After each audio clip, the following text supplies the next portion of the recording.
ভার্সিটির মাঠে বসে আছি আমি। আমার সামনে বসে আছে হেনা, মোনা, আর একের পর এক প্রশ্ন করেই যাচ্ছে আমাকে। কাল কোথায় ছিলাম, হুট করে কেন হাওয়া হয়ে গেলাম, আমাকে ফোন করেছে কিন্তু ফোনে খুঁজে পাচ্ছে না, ইত্যাদি। আমি অসহায় ফেস করে নীরব শ্রোতার মতো ওদের কথা শুনছিলাম। কি বলবো ওদেরকে যে কাল একটা বজ্জাত এসে আমার ফোনটাকে অকালে মৃত্যুবরণ ঘটিয়ে গেছে, ফোনটাকে ভেঙে তছনছ করে দিয়ে গেছে, এজন্য আমাকে ফোনে খুঁজে পাচ্ছিল না। এসব ভাবতে ভাবতে একটা দীর্ঘ নিঃশ্বাস ছেড়ে ওদেরকে সব খুলে বললাম যে কি হয়েছিল। ওরা সব শোনার পর বলে, দোস্ত আমার হেনা, মনে হয় লোকটা মধ্যে নিশ্চিত কোনো ঘাপলা আছে, নয়তো তোর দাদাজানের সামান্য কর্মচারী হয়ে এতটা শাসন কখনোই করার কথা না। আমি কেমন রহস্য রহস্য গন্ধ পাচ্ছি, তোর কি মনে হয় হেনা? হেনার কথায় মোনাও সায় জানালো, কিন্তু আমি কিছুই বললাম না, কারণ আমার মাথায় কিছুই ঢুকেনি ওদের কথা। এখানে রহস্যের কি আছে আমি বুঝি না। তাই এসব কথা বাদ দিয়ে মোনাকে বলে উঠি, মোনা, কাল তোকে একটা ছেলের সাথে বেশ হেসে হেসে কথা বলতে দেখেছিলাম আমি।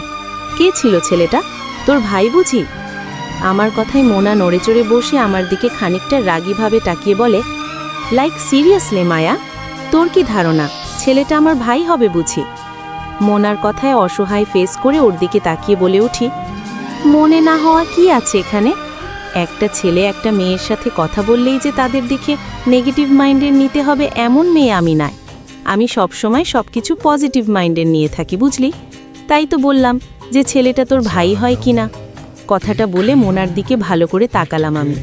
ওর ফেস দেখে মনে হচ্ছে ভুল জায়গায় ভুল বাণীর শুনিয়ে ফেলেছি। মোনা রেগেমেগে আমাকে বলে ওঠে, এই একদমই নিজের মতো করে সবাইকে ভাববি না, ওকে? সবাই তোর মতো না যে প্রেম করবে না। তুই প্রেম করিস না বলে যে বাকি সবাইও প্রেম করবে না, এরকম ভাবাটাও ভুল। তাছাড়া ছেলেটা আমার বয়ফ্রেন্ড ছিল বুঝলি। মোনা আরও কিছু বলতে যাবে এমন সময় ওর ফোন বেজে ওঠে। ফোনের স্ক্রিনে তাকিয়ে মুহূর্তে লজ্জা নেমে আসে ওর চোখে মুখে। খানিকটা লাজুক হেসে মোনা ফোন রিসিভ করে অন্য পাশে চলে যায়। আমি আর হেনা মোনার যাওয়ার দিকে হাঁ করে তাকিয়ে আছি। এই বুঝি প্রেম? আহা কি প্রেম! আচ্ছা, প্রেমে পড়লে বুঝি মানুষ লজ্জা পায়, যা এই মুহূর্তে মোনা পাচ্ছে? এটাকে কি প্রেম লজ্জা বলে? আমিও কি প্রেম লজ্জা পাবো প্রেম নামক বিষয়টির মাধ্যমে? কিন্তু আমি কার সাথে প্রেম করব? দাদার সাথে নাকি দাদির সাথে? আচ্ছা, ড্রাইভার চাচার সাথে করব নাকি আমার বডিগার্ডদের সাথে? এসব বসে ভাবছিলাম, তখনই কেউ পেছন থেকে বলে ওঠে, মায়াপরি কেমন আছো? আমি ঘাড় ঘুরিয়ে পেছনে তাকালাম। সাথে সাথে চোখে পড়ল সাব্বির ভাইকে। ওনার সাথে আছে আরও 3টে ছেলে, 2টো মেয়ে। আমি সৌজন্যতার খাতিরে একটা মিষ্টি হাসি দিয়ে ওনাকে বললাম, ভালো আছি, আপনি কেমন আছেন ভাইয়া? উনি আমার কথা বুকে হাত দিয়ে মিষ্টি হেসে উপরে তাকিয়ে বলেন, ভালো আর থাকতে দিলা কই তুমি? ওনার কথায় আমি কিছুই বুঝলাম না, কিন্তু পরক্ষণেই আবার বলে ওঠে উনি, এখানে কি করছো তুমি? কিছু না ভাই, আড্ডা দিচ্ছিলাম। আপনি এখানে কি করছেন? সাথে সাথে উনি বলে ওঠেন, তোমাকে দেখতে এসেছিলাম। আমি ভ্রু কুঁচকে তাকালাম ওনার দিকে। আমাকে দেখতে এসেছেন? কিন্তু কেন? ওনার কথায় উনি নিজেই বোকা বনে গেলেন।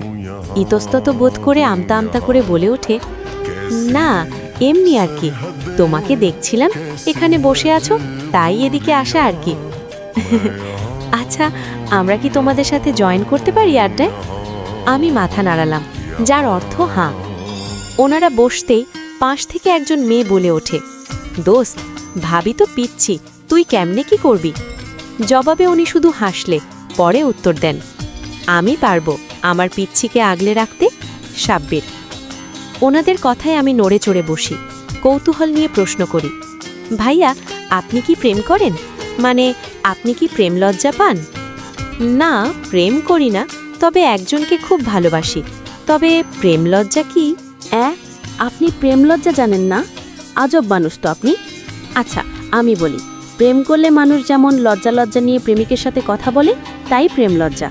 যেমন মনা পাচ্ছে লজ্জা, কেমন লজ্জা লজ্জা ভাব ওর দেখেন। আমার কথায় সবাই চোখ বড় বড় করে তাকায় মনার দিকে, আর মনা কাশি নামক রোগের সাথে সাথে আক্রান্ত হয়ে পড়ে যায়, যা এই মুহূর্তে আমার চরম বিরক্তি কারণ হয়ে দাঁড়িয়েছে। কারণ এমন ইম্পর্ট্যান্ট একটা বিষয় ও হুট করে যক্ষারোগী হওয়া মানে কি আছে সেটাই বুঝলাম না আমি।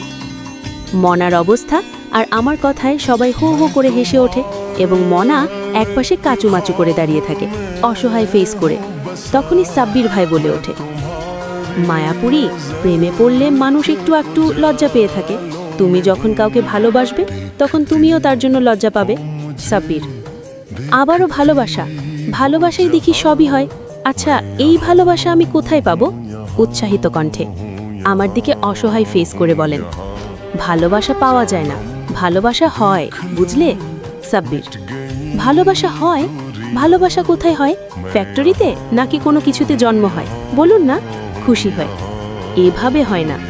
পরে বুকে হাত দিয়ে দেখান, এখানে হয় ভালোবাসা, যা এক ভয়ঙ্কর ফিলিংস, যা ধীরে ধীরে তোমার মাথায় নেশার মতন চেপে বসবে এবং সেই নেশা কাটানোর জন্য তোমার তখন সেই নেশা ব্যক্তিকে চাই।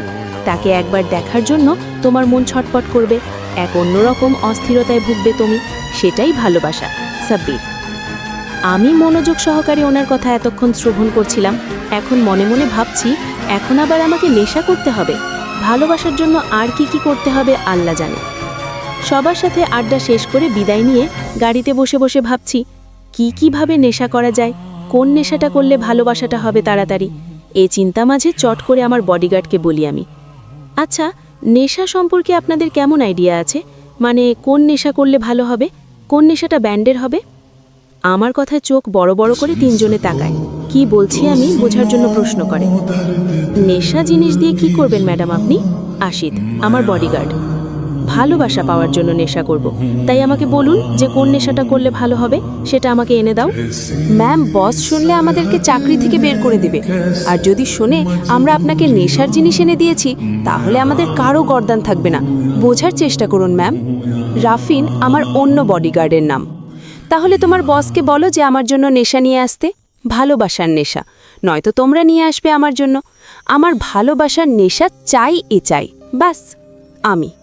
আশিক আমার দিকে এক পলক তাকিয়ে থেকে কাকে যেন ফোন করেন, বলেন, বস, ম্যাম নেশা করতে চাচ্ছেন, কোন নেশাটা ভালো হবে জানতে চাইছে, আমাদেরকে নেশা এনে দিতে বলছে, ভালোবাসার নেশা লাগবে ম্যামের। একদমে কথাগুলো বলে থামে আশিক। ফোনের ওপাশ থেকে কি বলল জানি না, তবে মুহূর্তে আশিকের হাত পা কাঁপাকাঁপি শুরু হয়ে গেল। আমার দিকে এমনভাবে তাকালো যেন আজ আমার কপালে দুঃখ আছে।